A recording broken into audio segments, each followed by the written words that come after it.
Good morning, everyone. Welcome to Whitmore's Trains. My name is Wes. To give you guys an update of our layout. It's been a little while since we posted a video, and since then we have added another track, an outside track. You can see where the old layout ended, and we had planned on doing this for a while, but we needed a track that was a couple different things.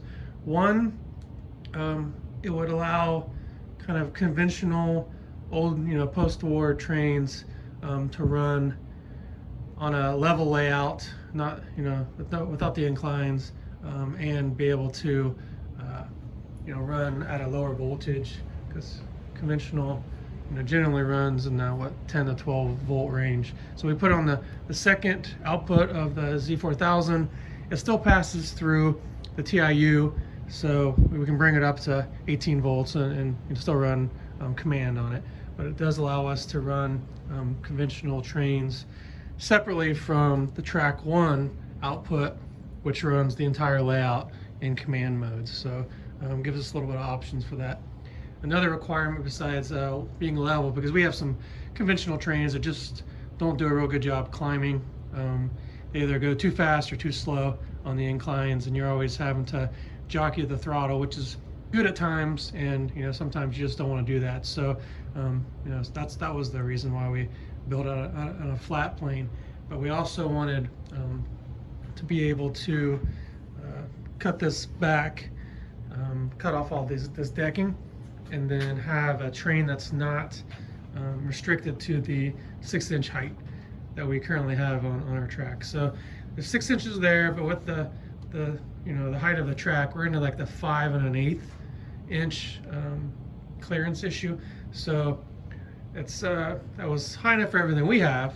We've set our that height based off of this super tall Menards auto hauler, but I'd never seen a set of real double stacks. So we ended up going to Stockyard Express when I bought that El Capitan set, and I saw them, and I loved them, of course, but they're also over 6 inches tall. So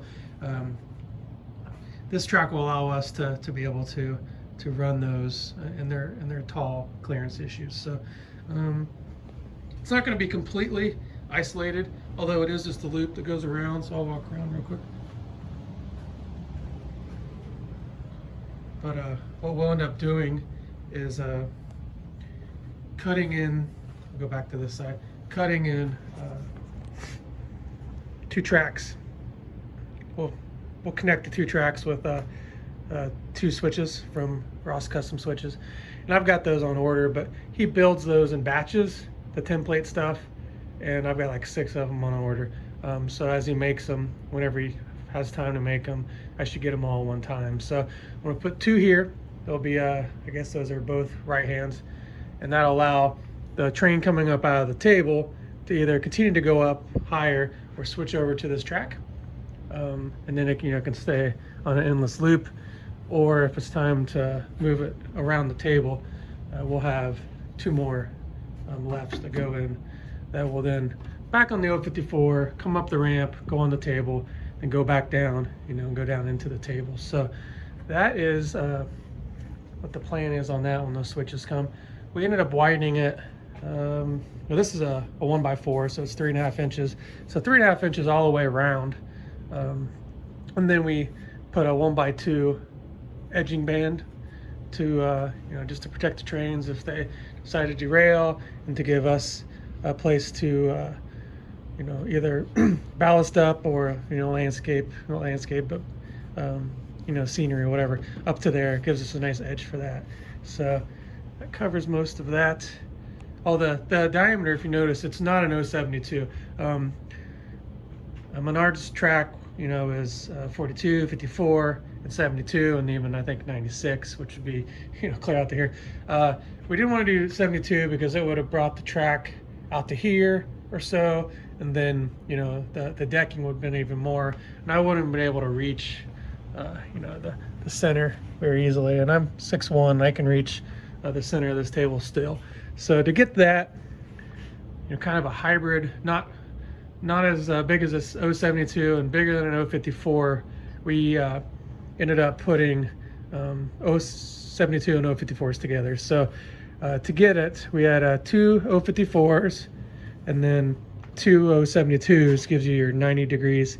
And then, to go around the 180 degrees, it was two 072s, two 054s. So just that's the same thing on the other end. So that's how we got our spacing to be just a little bit wider than 054, but not as wide as 072. So another thing we've done is we started replacing some of our temporary 2x4s with the finished 1x4 pines. And I started building these windows out a little bit better.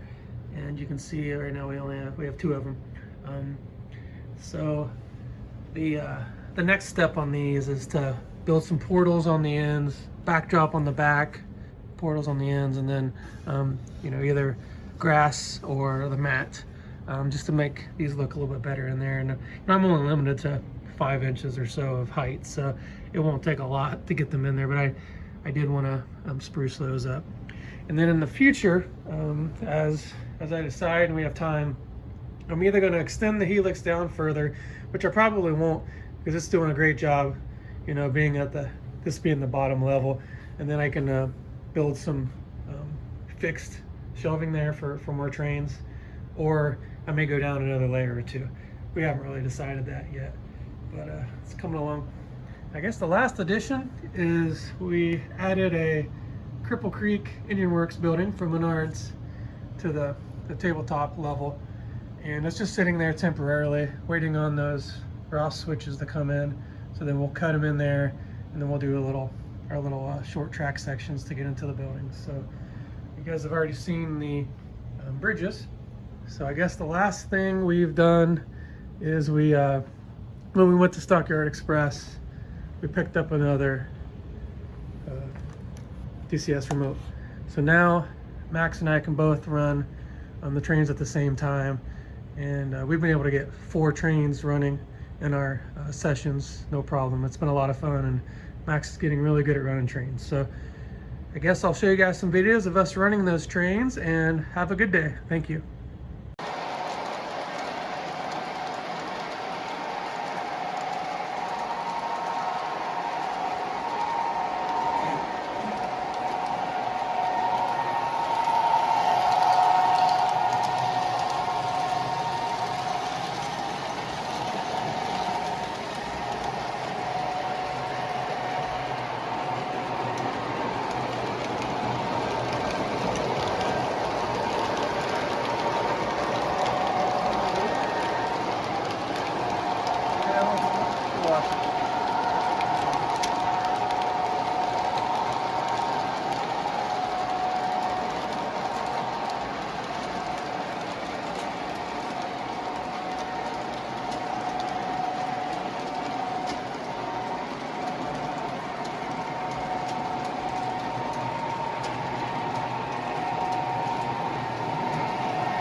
CSX up, I'll just park mine and switch it.